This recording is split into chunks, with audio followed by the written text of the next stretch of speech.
Hello, all you lads and lasses of pipe smoking community of Ireland, and Happy New Year! Woo woo woo woo! It's the first PSOI residence video of 2016 coming at you today. After I think I posted a article or something last week. Just real busy this year, as is usual, and wasn't able to get out a video. So here I am, smoking a new Mark Tinsky. Kind of built as a compliment over the Bulldog that I had. Real nice pipe.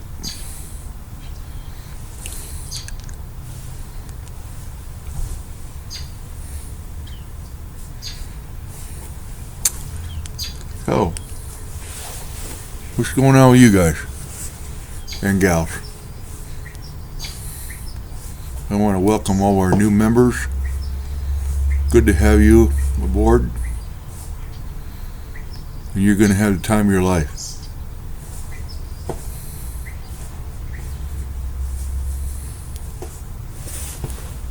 I'm glad to see Michael Rizzo back at it with his videos and causing and stirring up trouble. Now he's full of pipe knowledge and pipe making knowledge, and he's going to subject us to his expertise, and I look forward to it. And I always get educated when watching his and Phil Hargraves' videos, so you know, we all can use upgrades every once in a while. Those guys will do it for you. Well, this is going to be a long video today. Just wanted to touch base with you and repeat what everyone else has been saying about how good it is to have this pipe smoking community in your life.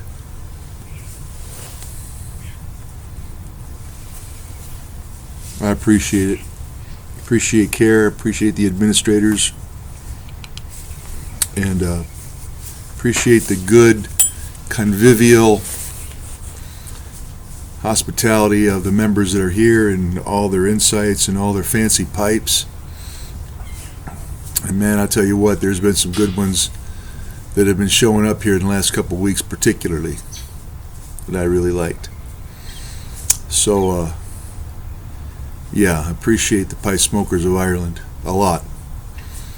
And it's been a privilege to contribute to the success of our illustrious group.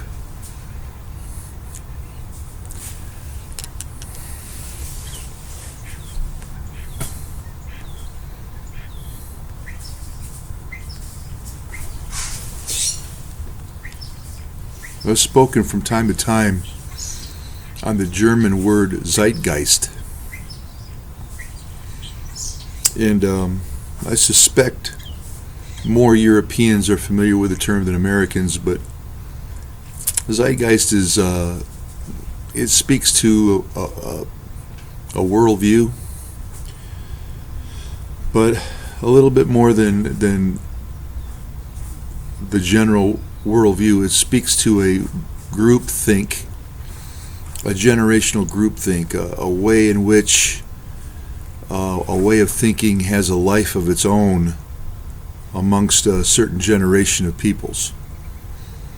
And there is a particular zeitgeist that's developing. In the last couple of years, it's gained momentum, and it's growing and it's growing. Our worldview is changing. The way we think about things as a whole, in terms of humanity, is changing.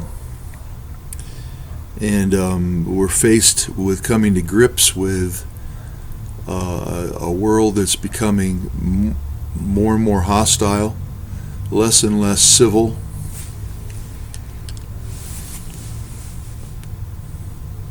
It makes less and less sense.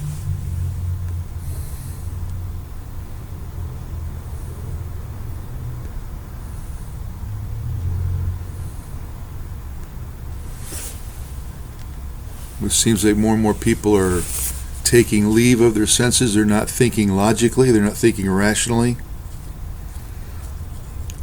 It's as if they just cannot rationally come to grips with the shift in assumptions that have to be made now, especially in terms of danger to one's own personal life. For a growing segment of people, going to a restaurant or a concert or attending a movie, dropping your kids off at school, going into the workplace, are all now basically growing in terms of the chances that going to those places may be a dangerous thing to do. And 10 years ago, wouldn't have given a thought to such things. Now, you give thought to it. At least some people do. Other people don't want to give thought to it. They don't want to think about it. They would rather be like the proverbial ostrich in the sand, the head in the sand. And they don't want to think about it. Which is fine. It's their right.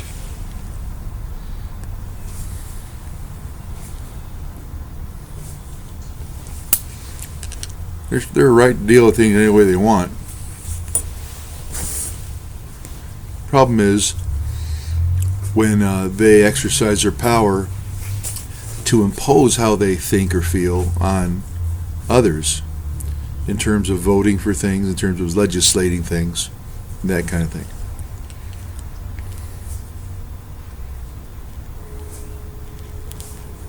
It's my opinion that the current president of the United States is, every day he's in office now, is putting us more and more in peril. He's dividing us more and more.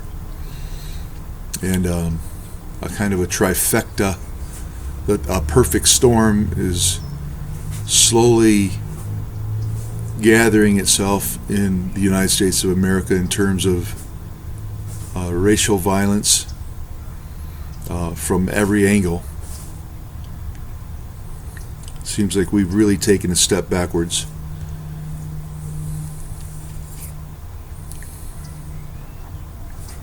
And now he really wants to put his shoulder to the load, if you will, of forcing us to disobey the Second Amendment.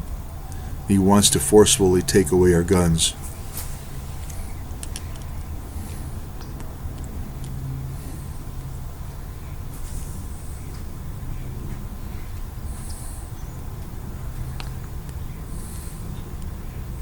And the argument for disarming the citizenry is frustrating because it is not rational. You don't disarm the citizenry with laws that the criminals won't obey, thus leaving the criminals as the only ones with the martial option. And it's just a simple argument proven by history that cannot seem to be grasped by supposedly thinking people.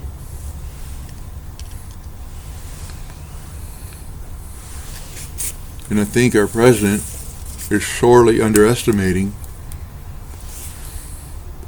what will happen if he tries to forcefully take our guns.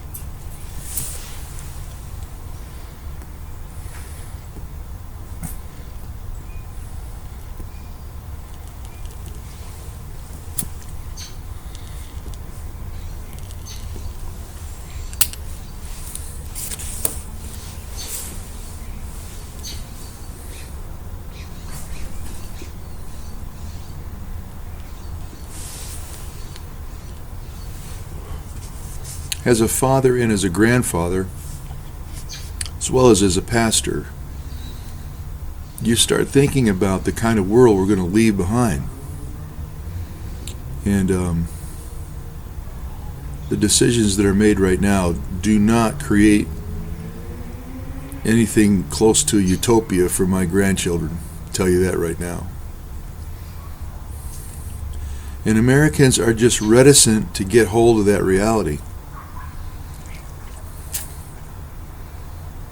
There's a book that came out a while ago, and the book dealt with the difference between the way British people think and the way American people think. I think it was George Bernard Shaw years ago that said Americans and Britons are two people that are greatly divided by a single language. We speak the same language, but our points of view are utterly different, and our meanings are utterly different. Anyway, what this particular book was pointing out was one of the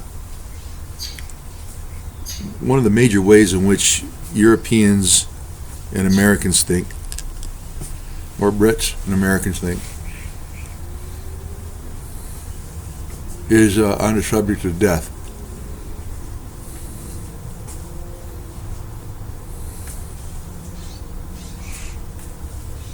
And the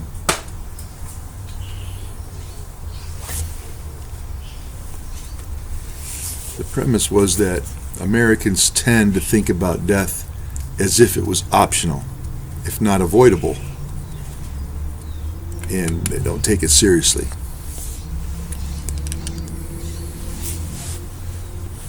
They don't fill out wills till too late. It's almost like they think if I fill out a will, I'm just going to die. But they just don't like to think about death. They don't like to take death seriously. They don't like to look forward to it and plan for it and probably fear it.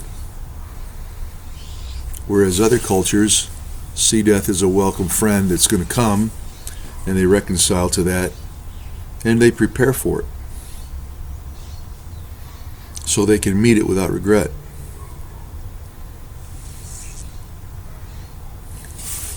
So what Americans do is they buy stuff and they play with stuff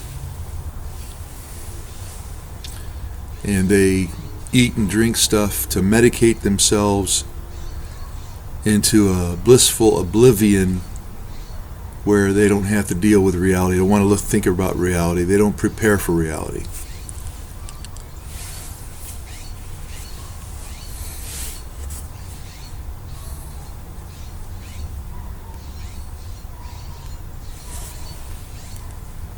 Whereas people in Britain, probably this is the case, people of Ireland, I'm sure it is,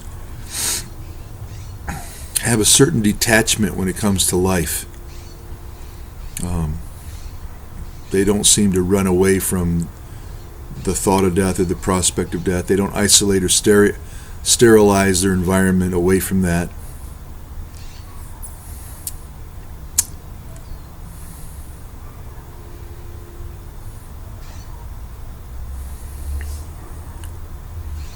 They seem to basically have the mindset of Damocles. I don't know if you've heard of Cicero, the orator Cicero's story that he told about a tyrant by the name of Dionysius. Dionysius was a hard ruler, a tyrant, cruel. And he had a friend by the name of Damocles. And they were meeting one time, having a drink together, and Damocles was going on and on about how great it would be if he was Dionysius. Have all this money, all this palace, and all of these servants and slaves and pleasures that go on and not have a care in the world. And Dionysius said, so you want to be king then? And Damocles says, please don't misunderstand me. No, I don't want to be king. I don't want to take your place or anything. But man, the thought of how great it must be to be someone with this much wealth, this much power, and this kind of pleasure and entertainment all around you, finest foods, finest drinks, on and on. He said, man, I don't know if I'd want to be king forever, but I wouldn't mind experiencing it for a day. And Dionysius said, you're on. Let's do it. So the next day, he sits his friend down in his throne and commands everybody under him to serve Damocles and take orders from Damocles and do whatever Damocles wants them to do. So Damocles is having the time of his life.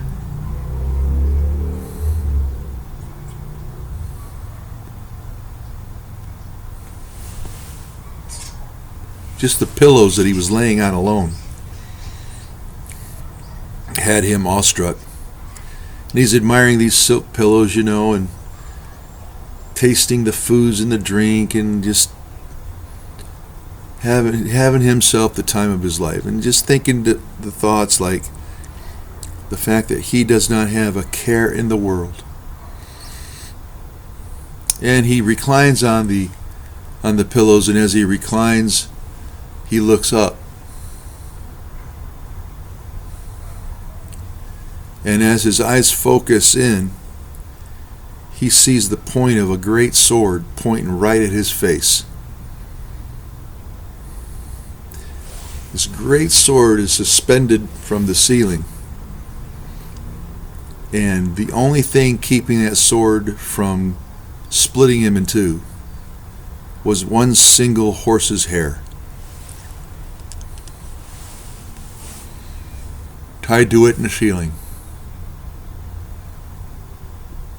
And the sword looks too heavy for the horse's hair to hold it. And gave off this ominous, precarious feeling that at any moment that thing was going to come crashing down. And all of a sudden his whole worldview changed. And instead of feeling like he was in a place where he had no care in the world, he changed and shifted to feeling like he was in the most danger he'd ever been in. That at any moment his life would end. Which of course the king was trying to get him to understand that that's the way he lived his life every day.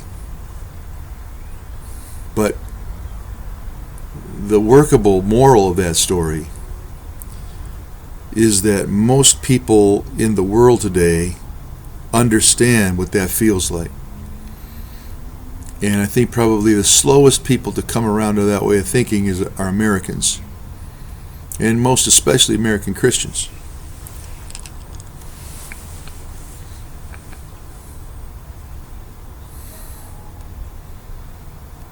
But I think the zeitgeist of this particular generation in the world right now basically is wrapped around that whole idea of the Sword of Damocles. And that the people that understand that are going to live their lives better and more prepared and less naive than the people that don't. People that think like Damocles felt prior to the epiphany of the sword that hung precariously over his head. And Epiphany is 3 days away, January the 6th. Epiphany celebrates the revealing of Jesus Christ to the Gentiles, predominantly when he revealed himself to the Magi. But then later on, Philip brought some Gentiles to him, and he revealed himself to them as well. And he also was revealed at his baptism. So those three life events in the life of Christ are celebrated or collapsed in the celebration of Epiphany. But Epiphany can stand for not just the appearance of Christ or the revelation of Christ, but any awakening that happens to people who have up till that time been asleep. And it's time, high time, the American people wake up. Unite, wake up, and successfully and rationally respond to the times in which they live. So what do you think about that? I mean, am I far off in your thinking? You think differently? Do you think I'm a bit morose? I'd like to know. Log in. Give me a comment. But that's what I got today. So until I talk to you guys later, this is the Pipepastor signing off. Pipe Smokers of Ireland, January the 4th, 2016. Sláinte.